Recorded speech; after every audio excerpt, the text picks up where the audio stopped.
listen to the guy that loves to see himself. I think this is why he continues to talk the shit it is that he talks.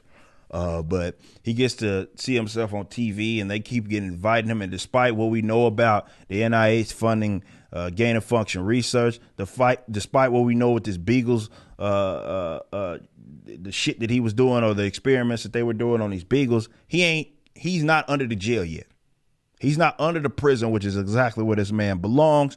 He is still being asked to comment on a bunch of stuff, and they are still listening to him and giving him or lending some sort of credibility, which says all that you need to know. But let's listen to what this man had to say about, I don't know, whatever this is. Let's listen. I'm not going to give it away yet. I just want you to hear it live. Must keep all possibilities open. Right. There's a lot of evidence that the mandates are working. In Florida, under Governor DeSantis's policies, some types of mandates are prevented or off the table, which has this headline about Disney World and others having to just halt. Now, remember how he prefaced that, right? He talked about these mandates working. Remember, we talked about this with the CDC. According to the CDC, when they look at they have there's a map that you can go on their website right now, and they show state to state the transmissibility or the community transmission rates, right? Almost all of those lockdown states, everyone is still in the red. Texas is now in the orange. Florida is in the lowest. They're not even in a moderate, I believe, transmission right now, despite not having these same mandates. What he prefaced it based on a lie. I just wanted to throw that out there. He prefaced that based on a lie. The vaccine requirement entirely. Is your view that is acceptable policy, or does that raise the risk of illness and deaths in Florida? And what he's referring to is that because of DeSantis's, basically anti-mandate, anti-mandate, whatever you want to, the way you want to describe it, you know what I mean? You figure that out.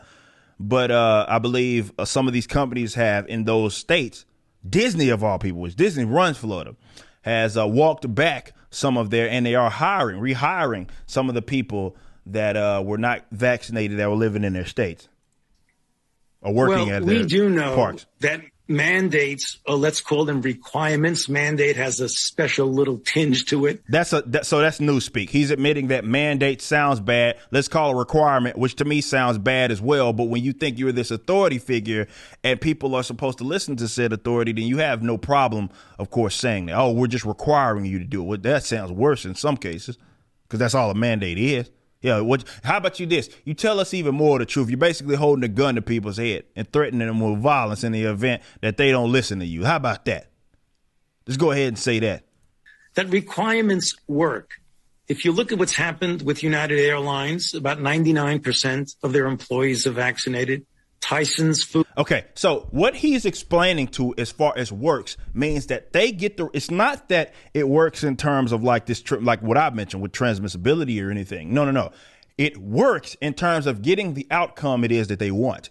That's how it works. So that's what he's expressing. He just told you that. So he immediately refers to, when he's talking about what works, he is immediately referring to the vaccination rates.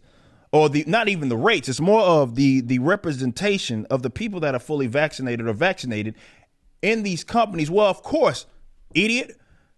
If you, make it basically illegal, not necessarily illegal, but you're simply not willing to hire people that aren't vaccinated. Yeah, the makeup of your business is going to be mostly vaccinated people. But that's what he's referring to. This has nothing to do with health. I told y'all this. Had nothing to do with science. He's referring to what they think works. And when they talk about effectiveness, they're referring in these mandates, they're referring to getting the outcome it is that they want. Houston Methodist medical system, they do work. We also know from good studies that masks work. What studies? What studies are you referring to? The ones, the dozens that prove to the contrary? Or maybe the ones by the CDC where they use mannequins and shit. Maybe that's the ones he's referring to. Not 100%, but they do work in preventing infection. So we're in the middle of an unprecedented pandemic that has taken the lives of over 770,000 Americans. And anything that gets in the way of containing that, I think we better think twice before we start pushing it. And that's the reason why we would love to have a situation where you don't have requirements, where people would see why it's so important not only to protect themselves and their families, but to fulfill their societal responsibility. Okay. First of all, there's no such thing as societal responsibility. Social contract. If you got my, please, matter of fact, Fault, you do me a favor.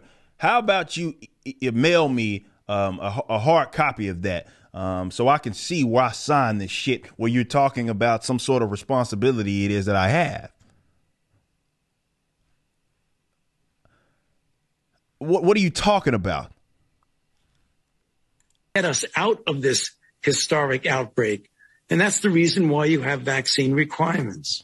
It just really blows my mind that there's not only that there's people still listening to, but these people think they're they're the good guys.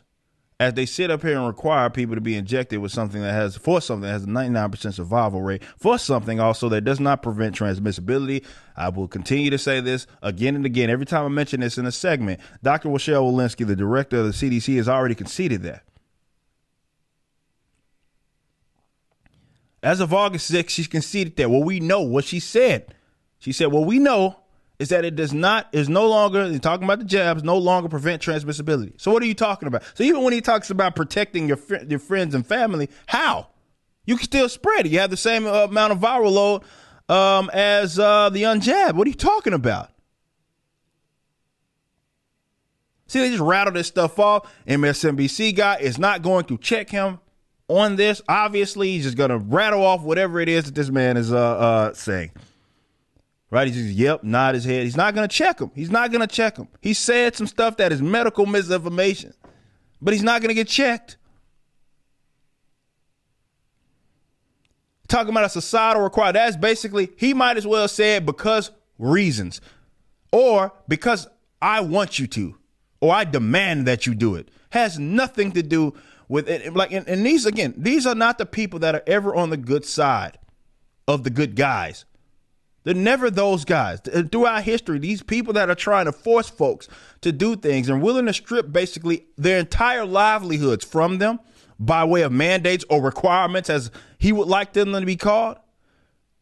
His types historically have been the bad guys. Almost every single mass human atrocity has been committed over the course of human history by bozos or groups of bozos that claim they're doing it on behalf of their fellow man. From Funny Mustache Man to Stalin to Pol Pot to Mao Zedong or Zedong to all of them. Same thing. We're doing it for our people. He belongs under a prison. Not in it, under. You just watched a clip from my podcast, For Canon's Sake. Catch us live at 12 p.m. throughout the week over at youtube.com/YoungRipper59 and follow us over at odyssey.com/@YoungRipper59. If you want to watch the entire video cast after the show is over, just be sure to become a member on the YouTube channel. Of course, the full audio portion of the podcast is available for free on all major digital platforms, or just visit forcanonsake.com.